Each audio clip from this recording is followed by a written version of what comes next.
ఈరోజు మా ఇంట్లో స్పెషల్ కోడిగుడ్లు పచ్చి రొయ్యలు.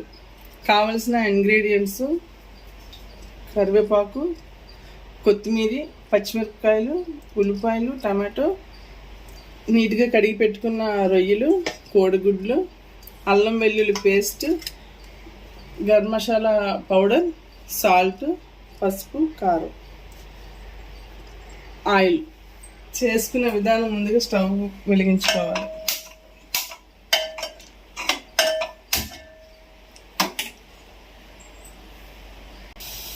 కళాయిలుగా హీట్ అయిన తర్వాత ఇందులో ఆయిల్ తగినంత వేసుకోవాలి.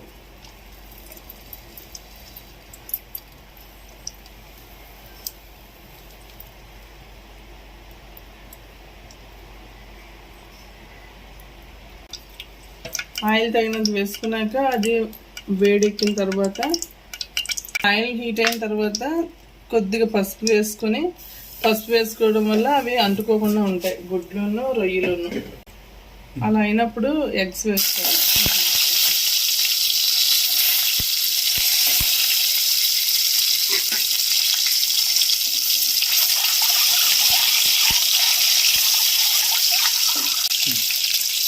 ఇలా కొద్దిగా డీప్ ఫ్రై అయ్యాక ఇవి తీసుకోవాలి.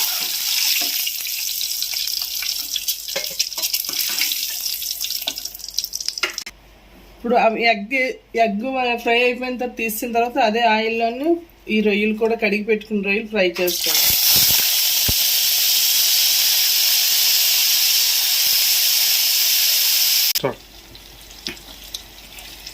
రొయ్యలుగా డీప్ ఫ్రై అయిపోయిన తర్వాత ఇవి వేరే సపరేట్ చేసుకోవడం ఆయిల్ నుంచి.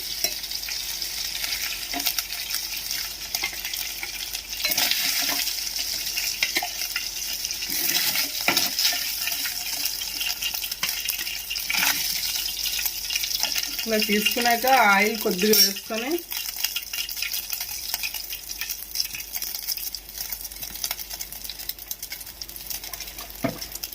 ఆయిల్ మరిగాక కొత్తిమీర, కరివేపాకు, పచ్చిమిరపకాయలు, ఉల్లిపాయలు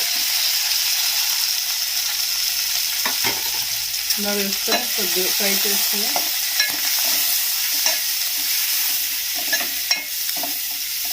పొయ్యి సిమ్లో పెట్టుకుని మూత పెట్టుకోవాలి కాసేపు. ఇలా 5 minutes ఫ్రై అయిన తర్వాత దీంట్లో టమాటో ముక్కలు కూడా వేసుకోవాలి.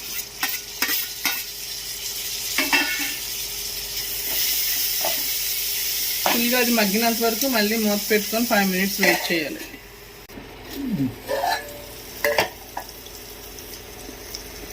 ఇలా డీప్ ఫ్రై అయిన తర్వాత ఇంకా కొద్దిగా అల్లం వెల్లుల్లి పేస్ట్ వేసుకోవాలి.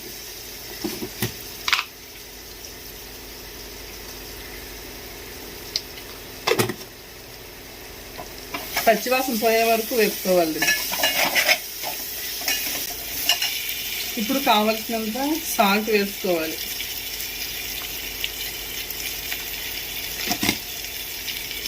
కారం కూడా తగినంత వేసుకోవాలి. నేను 2 tablespoons కారం వేస్తున్నాను.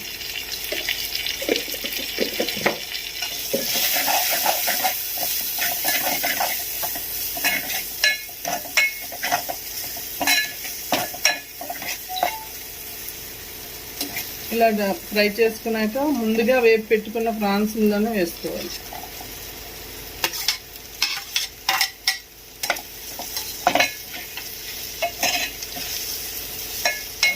ఒక 5 minutes మసాలా అంతా ప్రాన్స్కి ఎక్కే వరకు మూత పెట్టుకొని ఉంచుకోవాలి.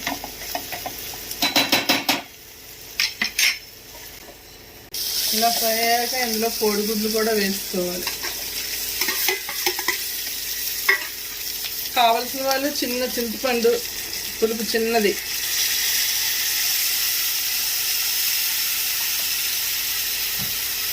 వేసుకొని మూత పెట్టుకోవాలి.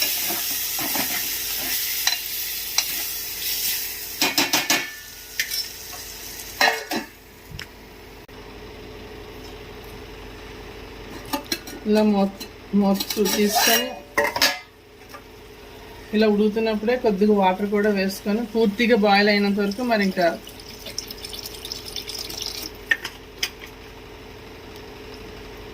స్టార్ట్. కర్రీ ఉడికిపోయింది లేదో చూసుకుందాం. ఇలా కర్రీ దగ్గరికి అయిపోయిందంటే రొయ్యలు కూడా ఉడికిపోయినట్లుగా. ఇంకో మీకు అంతకీ కాకపోతే ఇలా చెక్ చేసుకోండి. హాఫ్ పీస్ అయిపోతుంది. దీంట్లో చిన్న లాస్ట్ అండ్ ఫైనల్గా గరం మసాలా లైట్గా జల్లేసి స్టవ్ ఆఫ్ చేసుకోవడం.